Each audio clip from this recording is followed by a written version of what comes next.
know about your journey and thoughts on venture debt.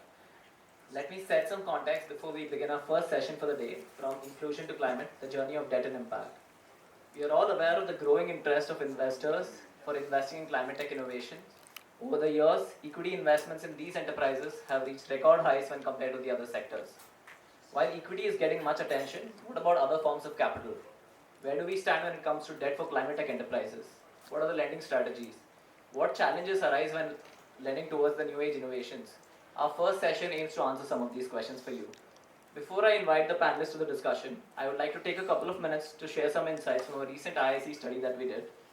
As all of you might be aware, through our bulletins such as Market Pulse and Climate Bulletins, we at IIC over time have been analyzing and recording the impact equity deals that happen every month. While we have noticed equity investments for climate tech increasing over the last few years, it got us intrigued to understand how debt is faring for the space.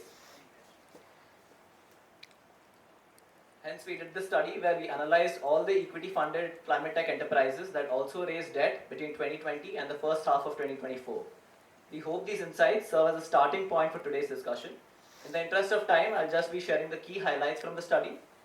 However, if you're interested in a detailed copy, we'll also be showcasing a QR code at the end of the panel discussion through which you can access the study. In this study, we have looked at multiple segments in the climate tech that have also raised debt, be it in sustainable mobility that includes electric vehicle OEMs, EV ride-hailing solutions, battery and charging solutions. And in the waste management and circular economy space, we have looked at waste collection, recycling and the upcycling solutions, and the consumable segment, which is made from renewable and the organic materials. In the energy segment, we have energy storage and optimization solutions, and those solutions enabling accessibility and affordability to renewable energy. The other two segments that we looked at were climate smart agriculture and solutions focused on emission control. Across all these segments, one trend that stands out is that of sustainable mobility. With a maturing EV ecosystem, government incentives, and rising adoption of EVs among consumers and businesses, this sector has attracted the most amount of equity and debt investments. Another interesting observation is that over 50% of these startups that raised debt had early stage support from the impact-focused equity investors like Avishkar Capital, Omidyar Network India, Omnivore, FMO, Will Group, among others. Such support helps in thus potentially help in bridging the gap towards the eligibility for debt as well. While sustainable mobility leads the way, it is exciting to see some innovative mix of solution across the other segments that continue to raise debt as well. You will see a few of the snippets in these slides. Companies like Ecozen with their renewable energy powered solar pumps and cold storage units, Bamboo with sustainable packaging materials, Lohum Cleantech with battery recycling technology, and Chakra Innovation with their emission control devices. They have all garnered the debt attention from both commercial banks as well as NBFCs. This is a trend that we hadn't possibly seen at scale even 5 years ago. What stood out among these enterprises across different sectors that raised debt, and what we learned from our interactions with them, is that there is strong interest in debt as they are now in the growth stage, expanding across geographies with growing order books, revenue and profitability. As IIC continues to analyze and understand how the debt landscape spans out, just to summarize, a few points that stood out for us.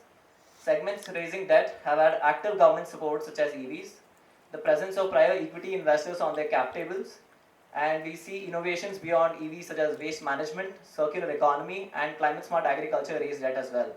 And venture debt is one space which we see increasingly picking up over the last few years. We wait to see how it spans out over the next few years. With that context in mind, to understand the space better, let's start the first panel discussion. Allow me to welcome our esteemed panelists for this discussion. We have Abhishek Gupta, Managing Director and CEO, Caspian Debt; Jayant Prasad, Executive Director, Seekers Finance; Saurabh Agarwal, Chief Investment Officer, Northern Arc Investments; Vivek Jain, Chief Business Officer, Strike Deal.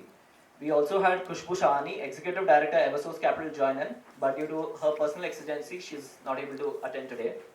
And last but certainly not the least, we have our esteemed moderator for this discussion, Kalpesh Gada, Advisor at Climate Policy Initiative, moderating this discussion.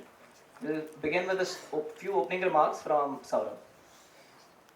Good afternoon, everyone, and very tough job in front of us to keep you engaged.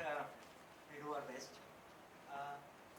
So, before we begin, I think the theme is how we can use the experience of the scale-up that we have seen in financial inclusion try and replicate that in terms of growth in debt finance to climate entities overall. So, I mean, just maybe broad numbers, financial inclusion from the sheer size of the retail lending book of NBFCs is concerned stands at 20 trillion rupees. So that's quite a lot, and fair to assume that almost 80 to 90%, barring the prime customers in terms of personal loans and consumer loans, all of that is sitting in the impact investment space across microfinance, affordable housing, vehicle finance. These are the large sectors, and some of the emerging spaces like personal loans and consumer loans. So, a lot of similarity in terms of how growth came in financial inclusion and what we can expect in climate. And large part of that, what I feel is the whole the mission of the government, the policies that's driving these investments, and the focus with which all the stakeholders are coming together. I think that is the primary enabler for all the flow of both equity and debt into the sector. Also, like we saw, the creation of physical infrastructure, digital infrastructure, as far as enabling financial inclusion is concerned, some of that is coming together to enable climate finance as well. It's a combination of policy level supports through PLIs or through subsidies in EV or some of the subsidies in rooftop solar, etc. So also through mechanisms around how numbers are getting reported, in terms of government databases, which is enabling a transparent flow of information for stakeholders to really look at data and make these investments. A lot of equity capital, as it was showcased in the report as well. Both equity and debt across sectors has been high in the climate space overall. It's a horizontal definition of climate across EV attracting the largest part of these investments, but we see a lot of scope across the board as far as the sector is concerned. Yeah, and lastly, in terms of regulators, and self-governing bodies and associations, I think climate also has a very strong representation both from a ministry level as well as bodies which are coming together for EVs or solar or waste management and all of that. I think there is a concerted effort, a lot of policy making which is enabling some of these structures, new structures to be implemented. On that note, I'll hand it over to Kalpesh. Thanks, Saurabh, and thanks, Varun, for setting that context.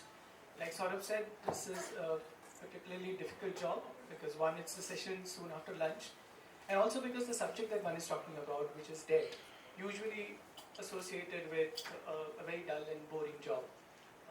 Right from the B school days when equity gets all the interest and debt is left for the boring people. In fact, it also reminds me of an anecdote. In my earlier avatar, I used to be a rating analyst, rating all kinds of companies. And I remember we used to rate this really large finance company. And like any analyst would go, we would be meeting them every year, asking them all the same questions. And the CEO of this finance company used to say that every year you keep coming here and asking us the same questions, what business model, etc., etc. Remember, we are an old, boring company. We have been financing trucks for the last 3 decades. That's all that we understand, and that's all we'll be doing in the future as well. But thank God for that. Thank God for the fact that we are a boring company. I think he was trying to say that debt better be boring, because debt is not where the exciting stuff, etc., is supposed to happen. But having said that, the very fact that in general one would be talking about, depending on the kind of business, one would be talking about a 2:1 leverage or a 3:1 leverage, it simply means that if there is an equity requirement of X, the debt requirement is 2X or 3X of that. And whichever market one looks at, whichever mature market one looks at, the debt markets are usually a multiple of that. This has not happened in the impact space as of now, probably because of a variety of reasons. But on the one hand, ISE's a previous report which had mentioned that the debt in the impact space is probably about 25-30% of the equity that has got raised. That's one metric.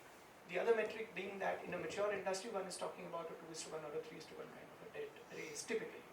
So just look at what's happening so far and where the potential really lies.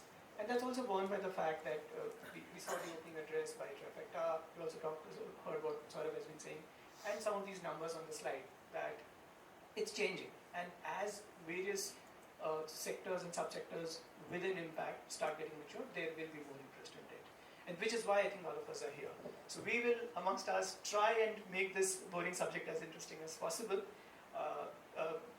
To start with, I would just request each of you to just give a very short introduction of your organizations. Probably, I'm assuming that not everybody will be aware of what work in the individual organizations do, and just try and draw context of your linkage with impact debt, just so that people are clear what everybody is on the table here is doing, and then of course we'll set into the questions. Maybe you can just keep it short. Hi everyone, good afternoon. I'm Vivek from Stride Green. Stride Green is a life cycle management platform for climate tech.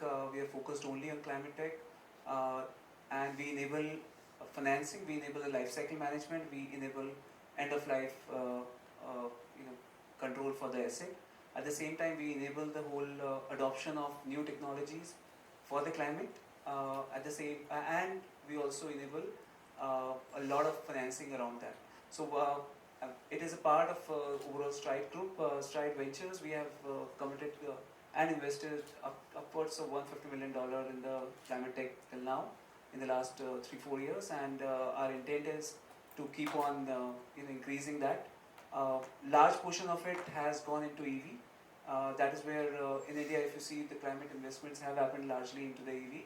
And secondly, now we are seeing some traction in the solar side. So from an electric vehicle ecosystem and the solar ecosystem, there are some conversations that we are looking at doing on the green hydrogen side. We are looking at circular economy to a large extent. That's what Stride Green is right now enabling. Hi, I'm Saurav. I'm from Northern Arc Capital. So Northern Arc Group, we are a 15-year-old group. We are a pure debt platform, investing only in the impact space. Started by lending to financial enterprises, lending to underbanked, underserved, category of borrowers. We have two businesses. We lend to them, these enterprises, and we also act as a bridge between large investors and our set of borrowers. So we enable capital flow into our enterprises through structured capital market structuring.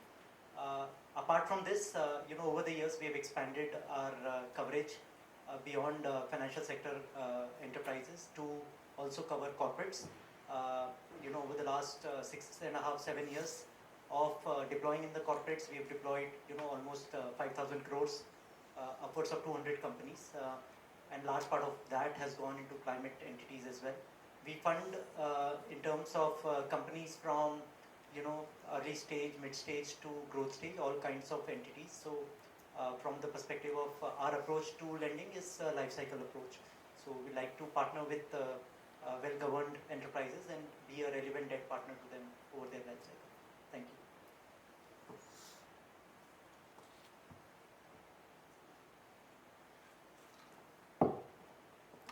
Hi everyone, I'm Jayant. I'm the founder of Seekers Finance. Seekers is a climate finance focused NBFC. We do only this one thing. Where we specialize is in two aspects of climate finance. First is we look at first of a kind and try and see what is the pathway to fund nth of a kind. Right? So we are helping climate startups create demonstration pool of assets, right?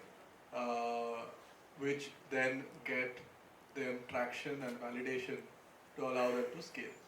At the second stage, what we do is once we are clear on nth of a kind, then we look at how does this asset get this asset class or asset type or a business model type get mass adoption.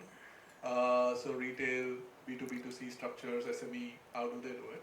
And then we pick up some of them either directly or in partnership with folks to fund the end off-taker. We have funded over 50 megawatts of distributed rooftop solar, over 10,000 electric vehicles of all kinds.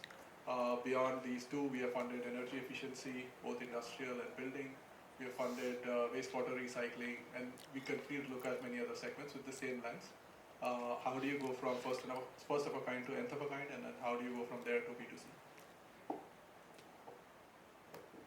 Hi, my name is Abhishek Gupta. I am the Managing Director and CEO of Caspian Debt. We provide loans of up to 15 crores, average ticket size about 4 crores to startups that work in a variety of impact sectors, which includes, of course, financial inclusion, but beyond that, climate technologies, food and agri, healthcare, education, and so on. We funded over 260 companies till date across stages of early growth companies as such, both loss-making companies as well as profitable companies. As far as your question on linkage of impact, I'm a little confused because everybody is now calling themselves an impact investor. So how do I explain our linkage to impact? So I think catalytic is also a controversial word now. So I realized that after we funded a few companies, 4 years later somebody else comes and funds them and calls it catalytic. So I think the way I would talk about us is that if you look at the kind of funding that we do, we've chosen to work in sectors specifically that has a direct or indirect impact. Plus, we've adopted a few lenses. So for example, a gender lens and a climate lens is applied to our entire portfolio. So we are a 2x flagship fund. We recognize as a 2x flagship fund because of the kind of funding that we've done or the portfolio that we've built, and also the team composition. 60% of our investments team is women. The other side is climate. We are, I think, the first Indian NBFC to commit to measuring financed emissions of our portfolio and disclosing it. So this year was the first year when we measured and disclosed financed emissions. So interesting. So as you can see, there's quite a variety of lenders here on the table, and I'm quite especially intrigued by Abhishek's comment about what is catalytic, because some of these fundamental questions, a lot of times we assume them to be understood, but I don't think that's the case, and we'll probably come back to that point. I'll just start with you, Saurabh, and I'll just come to the subject line itself. While you spoke a little bit about it in your opening address, I mean, the topic says the journey of impact from financial inclusion to climate, and especially the way Northern Arc was sort of instrumental in doing some of the actions around ensuring funding for financial inclusion in those early days to now. One, do you see a parallel between where financial inclusion was maybe 15, 17 years ago to where climate is today? And if one is talking about climate-related financing, just so that people in the room are clear, if you were to paint a broad picture of what is it, who are really the players who are funding it and what kind of entities are getting funded, just so that there's a little bit of clarity, what is it that we're talking about? Yeah, thanks. So in terms of parallels between financial inclusion and climate, I think very different sectors, very different way in which they've been enabled. Overall, financial inclusion benefited quite a lot being under the direct domain of RBI, and how RBI enabled some of the capital flow through PSL, through also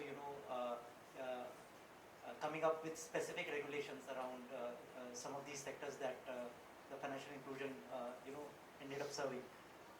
As far as climate is concerned, few of the spaces within the climate are mainstream sectors like solar, of course. Again, why it is a mainstream sector is because of the vintage of the sector. Just like financial inclusion being more than 2 decades of demonstrated track record of the sector to demonstrate growth, asset quality as well as performance. Solar has also done that. So there are quite a lot of similarities in terms of within the climate space, within the subsector universe, through both the nature being asset heavy businesses, strong cash flows linked to contracts, strong counterparties involved on the other side. Whether you look at the new mechanism in which the electric buses are being deployed, say for example, very strong parallel with respect to predictability of the cash flow, predictability of the underwriting models, etc. Having said that, within the entire gamut of climate, there are a lot of entities which are they are evolving. So that the sector is evolving, those technologies are evolving very early stage. So it's very hard to really pin this down in terms of how the overall, I'm specifically talking about debt because equity, the risks are very different, so especially for the debt, what we are looking for is the visibility of cash flows, visibility of serviceability of these companies beyond the runway that the equity is giving. So I think tough to answer, one line, but within the gamut of climate, there will be few sectors which we would expect to grow faster, have a higher level of adoption, 2x, 3x leverage than the others. The others may take time, and it will be a gradual journey. Sorry, what was the second question? Just a view on, so far as climate-related debt investment is concerned, what is the kind of players and who's really borrowing and who's lending? No, so we are seeing demand across sectors. The largest, everyone spoke about EV. For us, renewable energy, also the solar players across the spectrum, whether it is a EPC company or it is a developer, small developer with first few projects executed and looking for higher capital. So renewable, we see significant demand. Renewable is also something which is fairly established. We see a lot of predictability from a refinance and our takeout perspective. So that becomes easier for us to finance. Apart from renewable, the largest is EV. So EV across the board, whether it is OEMs or infrastructure plays within EV, whether it's charging infra or battery swapping or auto ancillary serving the EV space. So that's quite large in terms of the overall sector. Apart from that, waste and circular economy is something that is taking off in a big way, again supported by government policies around EPRs and how companies are obligated to perform there. Again, a very stable sector, capex heavy businesses, especially on the production side, manufacturing side, easy to pin down in terms of the customer base, the cash flows, the project costs, etc. So more predictable. We are seeing significant amount of debt demand there as well, and the rest of it is smaller and more marginal plays, whether it is precision farming or some of the work around the non-market linkage enabling agri-tech companies to that extent. Right. So continuing with this talk around sectors and subsectors, Abhishek, considering that you've been a debt provider to a variety of startups across sectors, when it comes to climate, we keep hearing that there's one school of thought which looks at climate itself as a sector. In the talk itself, it says that we lend to climate, etc. Whereas there's this alternative school of thought which says that climate is not a sector, it is like a cross-cutting theme. And some may argue that either way it doesn't matter, some may argue that no, it does matter depending on how you view this. What's your view on this? How do you see this whole thing? Yeah, so for us, climate is a cross-cutting theme. So the way we ventured into something that is related to climate is back in 2013 when we started funding sustainable food and agriculture. Climate as a term was not like big at that point of time. So sustainable food and agriculture is basically organic foods, organic inputs and so on. Now, while we were doing that, clean energy came up, clean energy and energy efficiency came up as another interesting sector that we could start working in. That was about 8 or 9 years ago. So we started looking at clean energy and energy efficiency in the sector, but then slowly realized that whether it's food and agri, clean energy, even things like water and sanitation, the climate angle was kind of horizontal across all of them.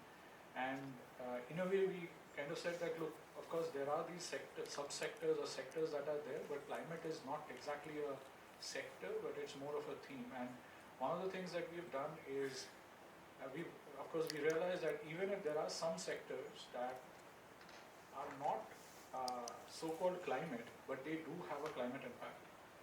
And that is the reason why we kind of committed to measuring financial emissions in our portfolio as a starting point, with the intention that over the next few years, we will use that information to essentially define or decide how our portfolio construction is going to look like going forward in terms of how much climate impact our financing is going to have. So what that means is that seemingly sectors seemingly unrelated to climate, like say an NBFC doing MSME loans, or say ICT for D kind of a company, a technology company working for development, or an education company which seemingly doesn't have any direct climate impact, we would try to assess the climate impact of the companies that we are funding, in a way trying to see how our portfolio gets organized. So in that context, we consider it as like a kind of a horizontal thing. And I'm certainly going to come back to this financed emissions part, which is it's a challenge even for the larger lenders. So we'll come back to that. Gent, Seekers are amongst the earlier entrants in sustainable finance, and you mentioned that your thought is funding the first of a kind or the tenth of a kind. So if you could elaborate on the actual strategy you adopted for doing that, how did you actually go around doing that, and since then, how has it evolved? Sure. Sorry, just before I get into that, because it can get heavy, personal this thing, my journey from microfinance to climate has been a literal. I was working in a large bank funding microfinance. I was heading MFI and SHG lending. And then I moved from there to start a climate finance NBFC, right? So I was looking at the theme and saying, what do I do? But I couldn't hold myself. Okay. Now let's look at when we say first of a kind to nth of a kind, right? When we look at climate as a theme, yes, we have a situation that yes, everything is climate mitigation, everything is climate adaptation. But if we just peel the onion on that a bit, what we realize is a lot of the climate mitigation strategies, and I'm talking mitigation specifically, are dependent on both methods, so processes like efficiency oriented, etc., but based on deployment of capital heavy assets. So if you want to generate energy, you can put up a solar plant. There is no energy cost, operating cost is near zero, but there is a significant capital cost, right? You have to set up 5 gigawatts of solar to produce energy equivalent to, let's say, 1 gigawatt of coal, right? You want to put up an electric vehicle, the battery costs a lot, right? So your upfront cost, the cost of the vehicle goes up, but your running costs are low, and on, right? So what we identified, or what I identified on this journey is, across the climate theme, there are going to be small or large asset interventions which will happen. Small in the sense, not because the asset is tiny, but because that is addressing a specific unique niche case. Large means it addresses cross-cutting, vehicles all across, energy generation all across, right? Fans all across. Right? So when it is going to do that, certain assets will become cheap very fast, like your LEDs. They become so cheap that you don't need asset financing for that. Most of the others would need financing. The financing ecosystem in India, the banking system in India, and also in most emerging markets, is set up to be orthogonal to such kind of asset financing. You get first of a kind, everyone freezes, right? Will the sun shine? Will the wind blow? What will happen if this happens? What will happen? That happens, right? So there is a huge gap between perceived risk and actual risk. And initially, the actual risk is also high, right? So it's not that is unwarranted, but I mean, if we are in all technology deployments, we are between 5 to 20 years behind the world. There's enough deployment of those assets happening elsewhere, so you can go from very high and unknown actual risk to moderate or low and known actual risk, but the perceived risk stays sky high, right? So how do you solve this, right? I tried to do it in a bank, not too much luck, because of what I just quoted. So then we said, look, we have two first principles. Equity has to take venture build risk. Equity has to take technology development risk. Equity has to take unit economics proving risk. Beyond that, if equity takes risk, equity is very unhappy, right? Venture debt typically fits that equity supplementation. They are trying to help prove venture technology business model, right? But asset scale out cannot happen that way, right? That happens when you are able to look at the first project, the second project, the third project. By the time you're funding fourth, you have your recipe. you know what are the risks, and you can get that risk to the extent which debt requires, because debt, if you're doing 3% NPA, people are very, very unhappy. If you're doing 1% NPA, then you might get some reward, right? And usual first of a kind failures are very high, right? I mean, even second or third of a kind is very high. Think of how poor Antonio from Merchant of Venice felt when he didn't know whether his ship will come back or not, right? I mean, it was risky, right, to send a ship out to the Indies and get spice back. Now that's what it looks like when you're funding the first of a kind. So our process is simple. We say we look at it, we meet people. We meet a lot of people before we make the first investment. When we make the first investment, we create simple to do recipes because we're looking at distributed assets, not large infra assets. We're looking at distributed solar, distributed energy efficiency, distributed EVs. And based on that, we create, okay, do we understand technology risk adequately? Do we understand business model risk adequately? Does the team implementing it, it's a startup team, do we understand how to assess startups adequately? And there I've benefited a lot from talking to people on this dais on the last aspect, and shared some learnings on the first as well. And that allows us to start funding the nth of a kind. When we do that, asset deployment allows people to go for the next series round or the further series round, and also approach mainstream lenders for debt. And that's our job. Our job is to make sure that we can set the nth of a kind template, allow people to demonstrate that, and move forward. Interesting. So, like Jan said, people have both real and perceived risk. So, we've been coming to you, especially in the context of green assets. Everywhere we talk about lending for green assets, people say it's not easy. Probably it is not. It is certainly not commonplace, whether it is easy or otherwise, as conventional traditional financing. So, as someone with a dedicated focus on this segment, can you take us through your thought, your strategy? You must have done something differently. What is that? So essentially, what we started doing and how Strike Green as an entity came about. What we did was that we tried to touch upon the whole life cycle of a particular category within the climate tech. If you talk about EVs, so we invested in OEMs, we invested in the battery infra, we invested in the last mile delivery platforms, we invested in the charge point operators, we invested in telematics service providers, and we invested in the ride hailing companies. So this gave us a very good understanding of a couple of things that we saw while and the topic from inclusion. What we realized was that while these larger balance sheets are able to raise debt, the lenders where they perceive a very high risk is at the asset level. So, and why at the asset level? Because as compared to a traditional ICE engine, there are particular risks that are there. Obviously, residual value estimation is a challenge, given a good or bad driving or a charging behavior impacts that. Similarly, the end of life, now the assets are reaching their first end of life. So we don't know where the secondary market is as compared to a traditional one. So these were some of the challenges, and the good part about this technology, because these all the new categories that we are talking about, these all are driven through technology. So there is a lot of intervention that you can do.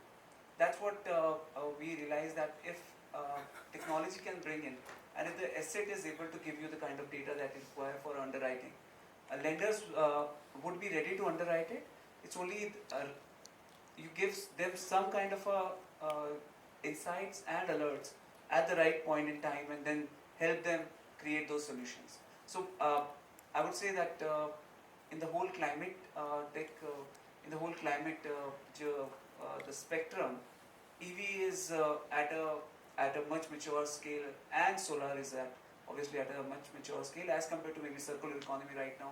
Green hydrogen, we are still evaluating whether those electrolyzers can give you data to look at the underwriting or look at how the asset is performing. Similarly, maybe the green buildings is something that people are doing, and there's a lot of data which is available, so which can be harnessed. So I think the intervention, the way we are, very large fund size, as far as looking at the pipeline, we're looking at a significantly large pipeline.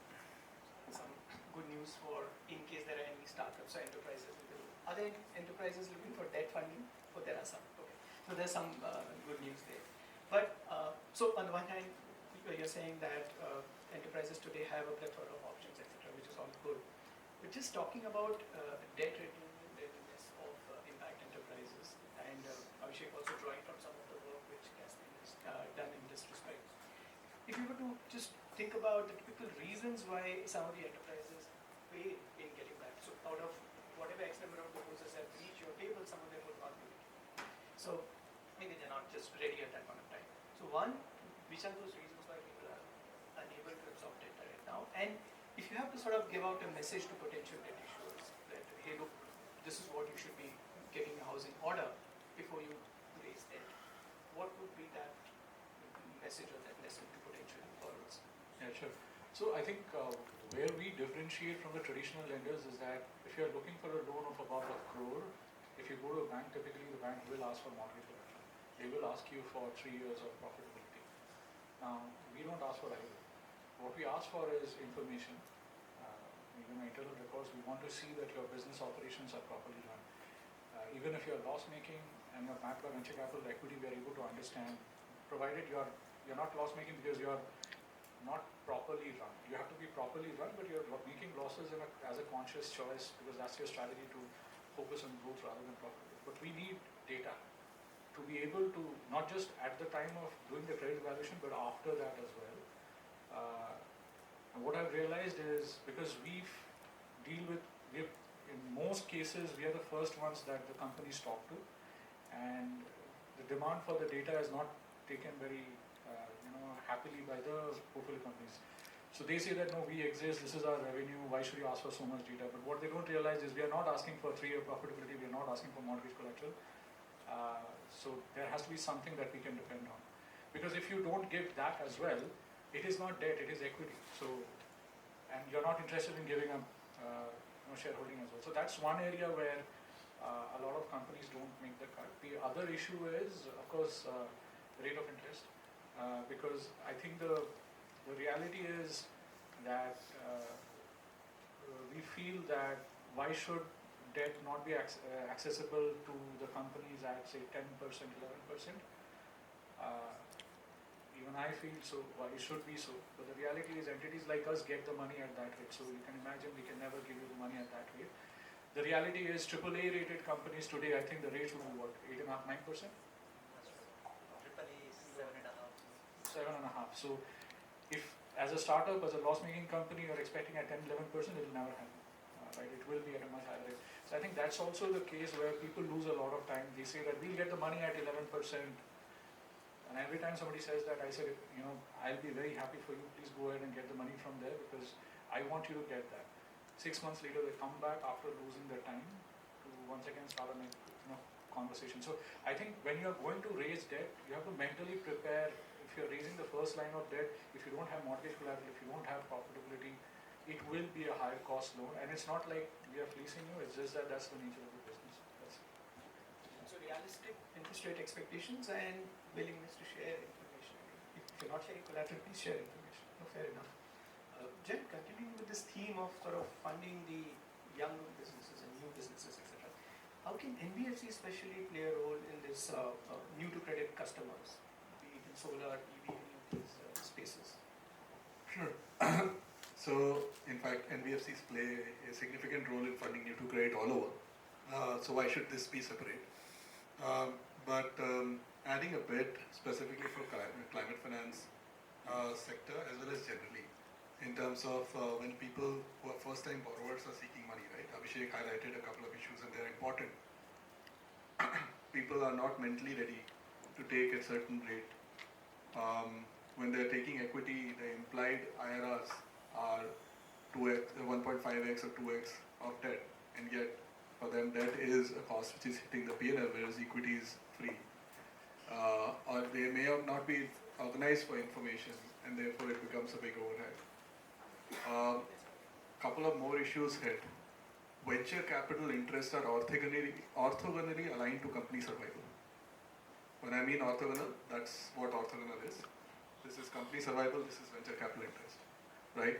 So as a venture capital, I need to blow the balloon of the company larger and larger and larger till it becomes a unicorn balloon. And if it bursts in between, tough luck, right? Whereas as debt, it's the reverse way. I need the company to survive in come rain or sunshine, rain or shine, right? So we have had people walk out of us in terms of discussion saying, no, we will not converge our business models to be profitable because we'll stop getting equity. How do you converse beyond that? Yeah, and that's likely to be happening all the time. Yeah, and it is not unique to climate. It is not unique to climate, but it's a lot in climate, especially because you are not really creating new to world technology, right? You are replicating in many cases with some package one or package zero, but that's fair. I mean, Abhishek, I'm saying that's in other businesses also. But once venture comes in, the incentive is to blow up, right? The second issue which happens, and In fact, sorry, I would say even before venture debt comes up, just no, the no, fact- venture equity. I was not Yeah. accusing venture debt of doing that. That's what. Venture debt allows the companies to go to the next round. Venture equity wants them to Yeah. take to unicorn, right? And sorry, and if it came out that way, my apologies. The second factor which is there often is it's very hard to take something from lab to field to scale, right? We have had lots of people talk about 0 to 1, 1 to n, 0 to 1 in the context of software. It's harder in the case of hardware, right? Globally, if you're taking a new to world technology, people say 10 years and $500 million is what you should start with, right? We want to do that with a seed round of 200K, right? So what we see is a lot of people are struggling through these value of death issues. And again, that's not something that takes, right? So when we are looking at first of a kind to nth of a kind, besides understanding the recipe to fund the nth of a kind, we have to also look at the company stage and the founder mindset and the venture investor mindset. We have had venture investors reject term sheets put by us. We felt they were very cash flow aligned. The venture investor was not interested, right? So because it would have aligned the company to covenants or pathways which may in their view slow down the company's growth but make it more likely that it survives to see the next year, or at the end of our loan life at least for the next decade, right? So that's, I guess, I don't know whether that covers the question, but More often than not, what would you find the entrepreneur doing in that case? Would you cursing. not They start cursing us. not much of an option? They start cursing us, then they curse the rest. So first we get cursed out. We've had Everyone was having a nice party until you came onto the table and you asked them to slow down. So they will curse you. No, it's not that we are alone. Probably we are more outspoken than others. It's not that we are alone in that case. It's usually people sit around. I mean, it's like, you go and buy in Germany. The guy, 5 minutes later, the guy gets up and walks away. I don't want to do business with you. You go and buy in UK. You would be debating till 365 days. You still don't know whether he's going to sell to you or not, right? So we try and act like Germans in that case. So we want to tell you what's wrong, right? But I mean, we have had entrepreneurs come back and tell us later, hey, you gave us this feedback. We changed our whole business model. Now we have this new improved Surf Ultra or whatever, but we haven't made money with that, right? So at some point in time, the You team. have to start charging for that advice as well. Yeah, no, India where nobody pays for advice, as you very well know, Pankaj. This is the most freely available, so I should say. And we have another gentleman, we can invite him, there was a seat. He can also color this dialogue in the similar way. Nobody pays for advice, so they appreciate the advice once they have lived through that and come out on the other side. But we don't make money on that, right? And that's why the team tries to hold me back, saying, please don't talk to the client, please don't talk to the client, let us do the deal, otherwise the deal won't happen. Well, this is very unique. I mean, usually one would have heard the team, talk to the founder saying that deal closed in your eye, please talk. Here is a situation, the deal almost closed your eye, now you please don't talk. It's a question of what's visible. I was hearing this great speech about grey rhinos yesterday, right? So it's a grey rhino. The deal's not going to happen because of flag A, B, C, D, E. I'm going to go and call those flags out, right? So it's not happening because, hey, Seekers is coming short. It's not happening because there are these flags visible and structures we are proposing are not being acceptable, right? So just like I quoted one entrepreneur coming back, now a successful company with a very significant scale, saying we pivoted from model A to model B, I didn't make money on that. We've had another entrepreneur recently walk away from a deal. We can clearly see they are in a debt trap. They're just borrowing small business loan after small business loan after small business loan. net money being made every year is not sufficient to pay the small business loan out. They want us to give us another small business loan, slightly more sized. So if a typical small business loan is X, they want us to give 10X, right? But at the same term, without getting into any kind of financial discipline on how to manage that, right? So there is no realization. So first time borrowers have that problem, right? Abhishek colored that very beautifully, so I didn't elaborate. But if I don't know how to manage my business well, advice, भाषण तो बहुत दिन से सुनते हैं हम लोग, sorry. Everyone's heard a lecture in their life from parents, teachers, mentors, right? They don't lecture. They say, give the money and move, right? So, yeah. So maybe coming to the other issues, you briefly mentioned about this in your first this thing, that be it technology issues, be it resale values, etc. These are typically the issues seen in some of the green exhibitions, maybe more in some and less in somewhere else. Do you see that changing in the near future? Do you see any of it getting handled and saying that, okay, this is behind us? So essentially, what we can, to a high degree of confidence, we can say that some part of this, there is a lot of development which has happened in some parts of the various sectors or various industries which form the part of climate. Some are ahead, where there is a lot of technology intervention and innovation which has happened. If you look at maybe the batteries, which is one of the most common used parlance there, there's a lot of innovation that we have seen. The technology, the chemistries have changed, the price points have changed, the way the perception was around that is changing. Similarly, if you come to solar, obviously the panels may not be that, the technology is not that much changing visibly. They might not be able to share data, but then you have inverters and chargers where you can actually capture a lot of generation related or dispensation related data. Similarly, on the circular economy side, there is a closed loop innovation which is available, and you can measure at every end that how much has gone back into the generation. So what we see is that technology is something which there is a lot of evolution which is happening, and it will keep on evolving. Like Jen said, maybe we'll keep on having a different type of risk perception sitting out, but as we move along, a lot of that risk is behind us. So we see a lot of confidence coming back and coming now across the board, be it the equity investors, be it the debt investors, and the ecosystem players. The other part to it is that there is a lot of tailwinds that we, so to say, we speak about for the industry across. There has been a lot of interventions from the policy side, a lot of interventions which are now happening, have been happening, and at there are a lot of debates going on within the circles or the lobbies to ensure that there is enough push towards the adoption of various technologies or various new initiatives which the government or the industry requires. So that side there is some movement which is happening. So we see a lot of things changing, and obviously on the lender side also, from a just asset-backed financing, they are now looking at more at data, like we said, more understanding the way it is being run, it is being managed. As at an asset level, we are having that kind of a confidence. So these all things put together, there is a lot of you'll see a lot of conversions which are happening. Earlier we used to look at only balance sheets. Now a lot of confidence is coming at the individual level, where you are ready to lend to an individual who doesn't have much of a background.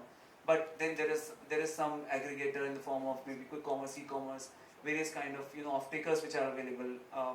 If I talk about one industry, there are different type of off-takers available in the solar side. So there is a lot of work which has happened, and we see a lot of work happening in the near future on this space. So just yeah. Sorry, and I think it's hard to estimate the importance of what Vivek just said, right? So when we looked at this, what we said is lenders which use conventional methodologies to manage portfolios would have normal or higher than normal risk, even after technology matures. In an electric vehicle, even if you think aftermarket has gotten established, there is a lot of data coming. If you don't use the data to arrive at how to manage the risk on that vehicle, won't work. For example, for the last year, we have been predicting default 10 days before due date using vehicle data with a 80% accuracy. That helps us keep our defaults low. We are right now running less than 1% NPA on our retail portfolio, which is probably one third of what market runs at, right, or maybe one fifth. At the same point of time, lenders are not normally designed to handle technical data. Right? They have over time evolved to handle credit data, underwriting. A lot of the credit know-how gets spent on underwriting, right? Maybe 80% or 90% time gets spent on credit underwriting. And they have been slowly evolving the stack on collection, right? And collection is still done from a allocation logic, not an underwriting logic. The EV data, which we are talking about here, actually is underwriting which happens during collection time. Right? They are not geared to handle that. There are players in the market who are helping them evolve this, but they're not geared to handle this. And since they're not geared to handle this with a credit risk mindset, with a underwriting mindset, they will face delivered risks higher than what the risk should be.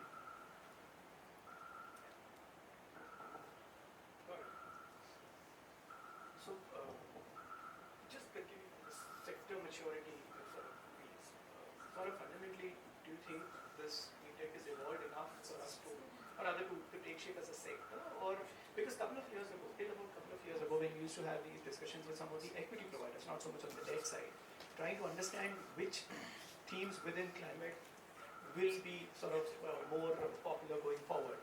Very often we used to get this reply that it's not yet a sector, we are taking entity-specific calls. So as a debt provider today, do you think it is evolved as a sector, or are you still taking entity-specific calls today? I think overall very broad definition, but within the definition, if you were to just break it down into subsectors, some of the sectors are more mature than the others. So what is the purpose of defining it as a sector? Because it helps you put a template, helps you put a framework to underwrite at scale. Otherwise, it is very bespoke. You will look at an entity, talk to a lot of players. The time to underwrite and the quantums involved will be not very material to start with, and then your hope is they mainstream into a sector overall. So within the subsectors you will have a lot of scale within subsectors. Again, going back to my earlier point that things like solar, things like pet-to-pet recycling, which are all capex heavy. It's those will become very mainstream templatized frameworks for underwriting. But a lot of the other subsectors are still evolving, very early stage. So it's hard to say that they are a sector in itself within the subsector category also, because it's hard to really place the credit in terms of a framework or a template. So that's the real challenge, and hence the amount of time to diligence these entities and to build that conviction. There are two kinds of underwriting that's happening, right? One underwriting is purely based on liquidity. What is the amount of capital raise, how long will this last, and whether I'll get taken out before this or just around that when the money is running out. And then the second kind of entities are, they are able to demonstrate profitability at all levels, gross margin, contribution margin, at EBITDA. Take for example, say we have been partners with Ecozen for like 8 years now. From the very beginning, while they have been institutionally funded, for the new products, probably their unit economics was evolving, but for their flagship products, it's fairly established. And hence, you can grow your exposure with high level of conviction, whether the equity is coming in or not. At that point in time, there is no going concern risk as far as the entity is concerned. They are able to bill, collect, and operate, pay the salaries out of that, pay the EMIs out of that, and still continue. So, there will be stories like that within the sector, and these companies will grow to become very mainstream debt, attracting mainstream debt at scale, versus others who need to really.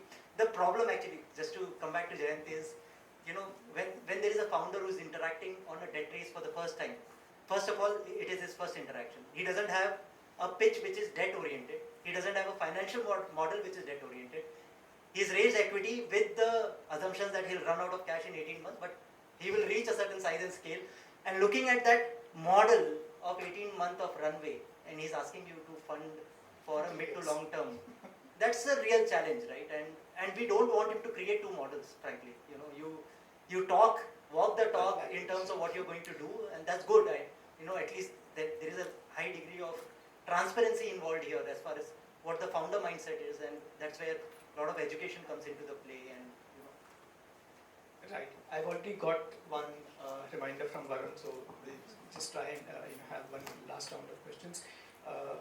Abhishek, I am tempted to go back to the point you mentioned in the beginning about among the earliest entities to calculate your financed emissions. Now we keep hearing calculation of financed emissions and reporting of financed emissions is a massive challenge, even from much larger institutions.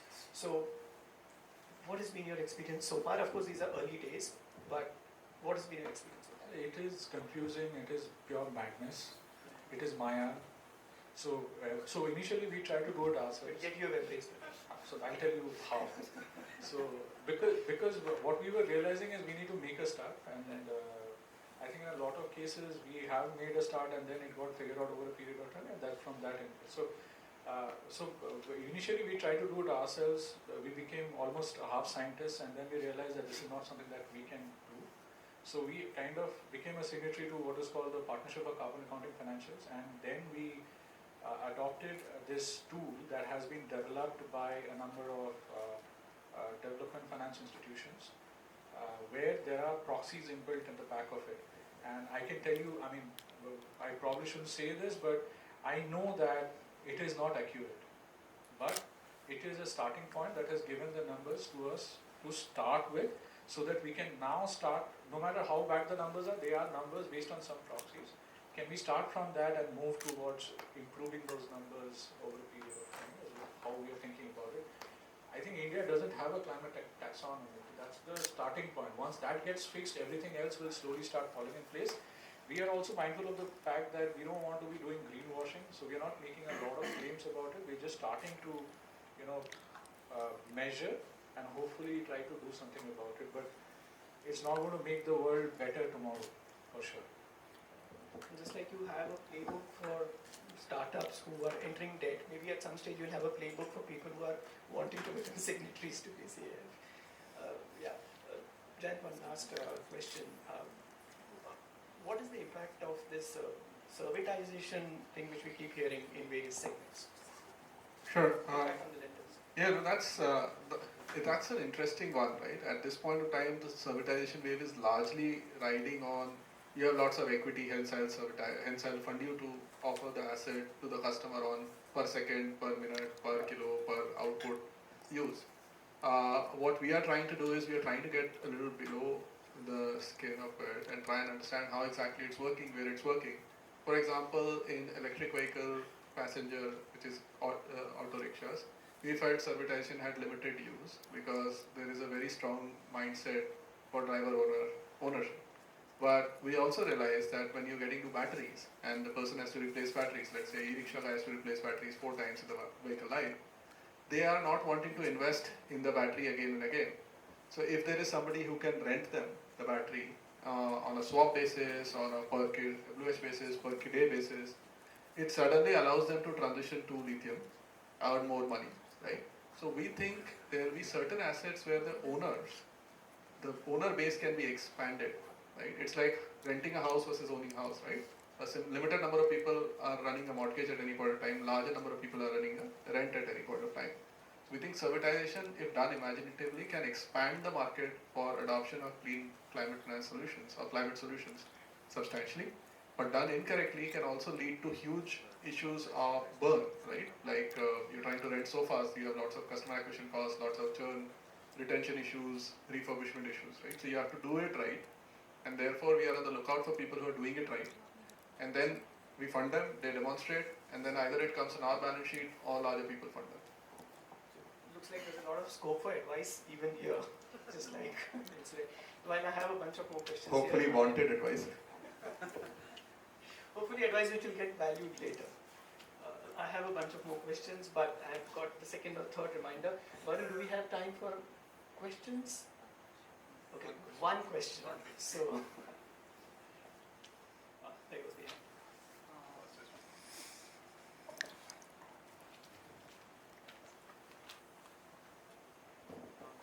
curious to hear the panelists' opinion on the role of impact debt providers for climate sectors that are relatively well advanced in terms of the risks being better understood.